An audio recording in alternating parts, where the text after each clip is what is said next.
Welcome back, everybody. 7:41 here on Sunday morning. A special performance happening next weekend is bringing some award-winning talent from across the country to the music hall stage. We are so lucky. Adonis Rose, the composer for the show and the director of the New Orleans Jazz Orchestra, is joining us live this morning. Hey, good morning, Adonis.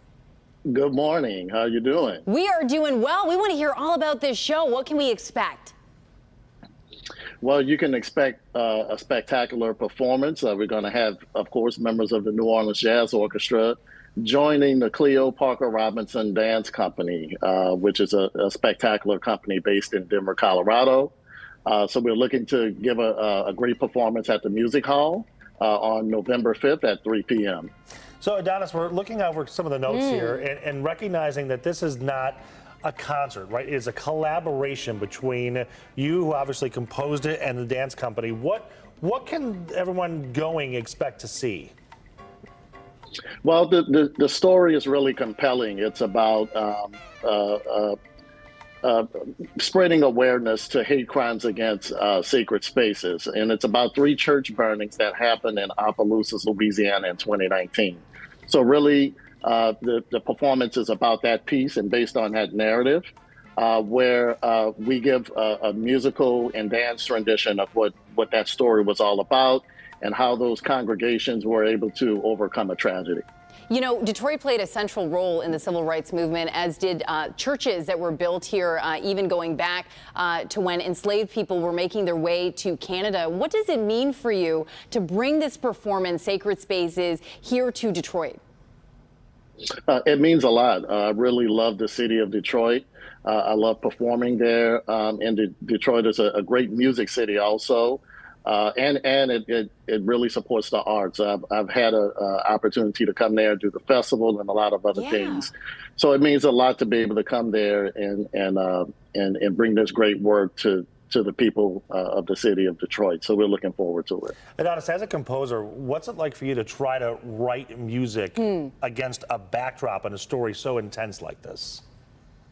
Actually, it was easier for me to write this piece than it was to come up with a piece, just on my own. So I was able to sit down, research the piece.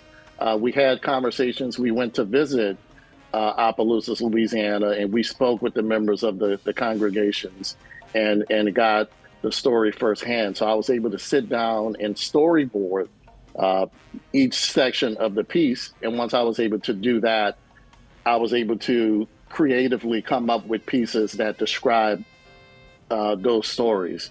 So it was actually easier for me to do that since I had a narrative and write that piece of music than it would be to just start from scratch and write music based on, nothing. And Adonis, we're looking at video of the performances. Can you talk about it from the performer's point of view? This is a very physically demanding show as well.